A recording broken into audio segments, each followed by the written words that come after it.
Bonjour à tous, bienvenue sur cette vidéo. Sur cette vidéo, nous allons apprendre à déterminer les racines éventuelles d'un polynôme du second degré, à factoriser ce polynôme et à déterminer son signe. C'est parti.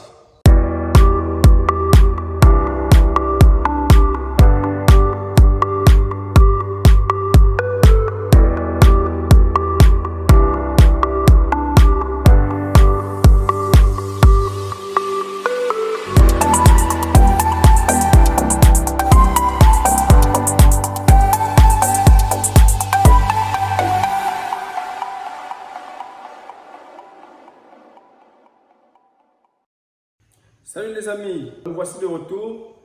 Voici alors un polynôme du second degré, moins x carré plus 5x moins 4. Nous voulons déterminer ses racines éventuelles, nous voulons déterminer une factorisation, nous voulons déterminer son signe. Pour déterminer les racines éventuelles d'un polynôme du second degré, il faut tout d'abord calculer le discriminant de ce polynôme. Nous avons delta égale b au carré moins 4ac.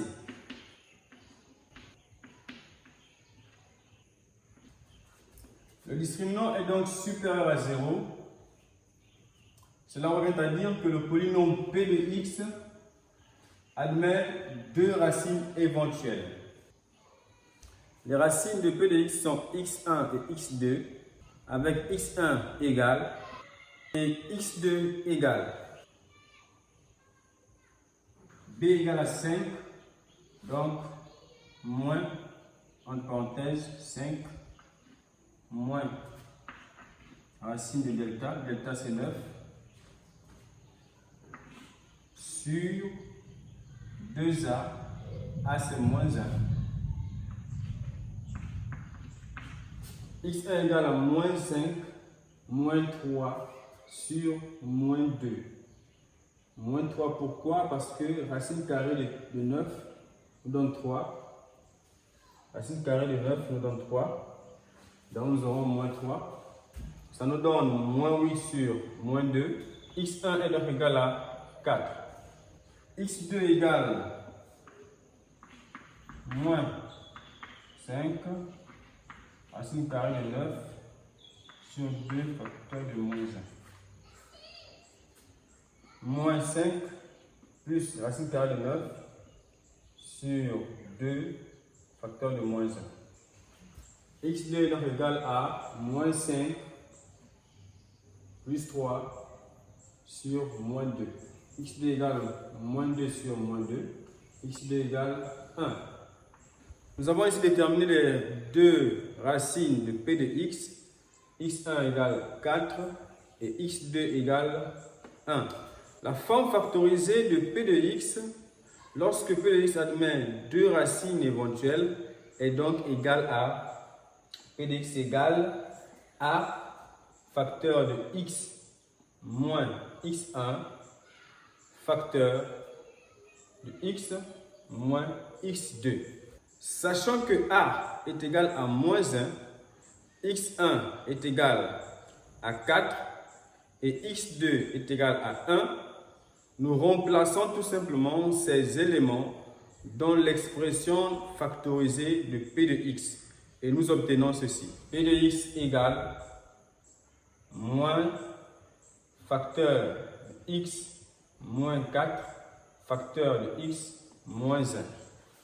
Nous avons ici déterminé la forme factorisée du polynôme p de x. Pour étudier le signe de p de x, il va nous falloir dresser un tableau de signes. Nous avons ici dressé notre tableau de signes.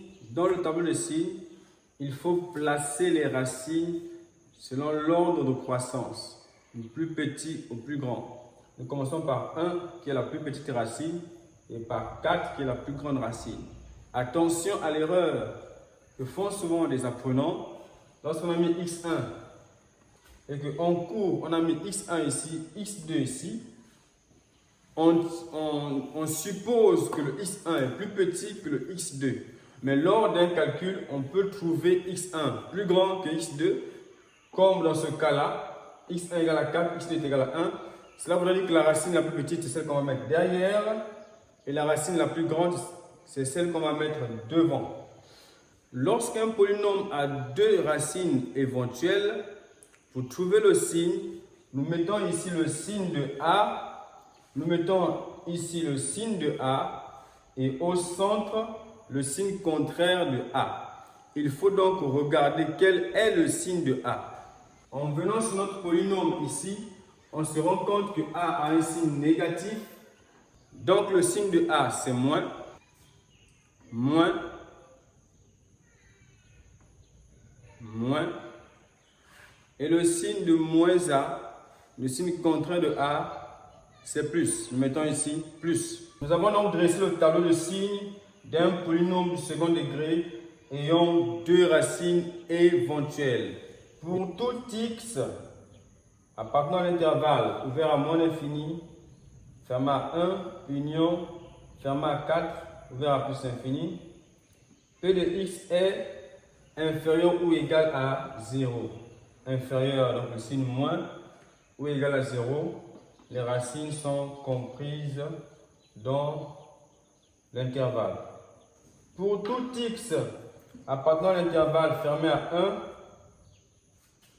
fermé à 4, P de x est supérieur ou égal à 0. Nous avons donc ici déterminé les racines éventuelles d'un polynôme du second degré. Nous avons également donné une forme factorisée de ce polynôme. Et enfin, nous avons étudié le signe de ce polynôme suivant les valeurs de x. Si cette vidéo vous a été utile, n'oubliez pas de nous encourager en laissant un commentaire qui peut être l'objet d'une autre vidéo, pourquoi pas. De vous abonner si ce n'est pas encore fait, de laisser un pouce bleu et de partager si possible. À la prochaine.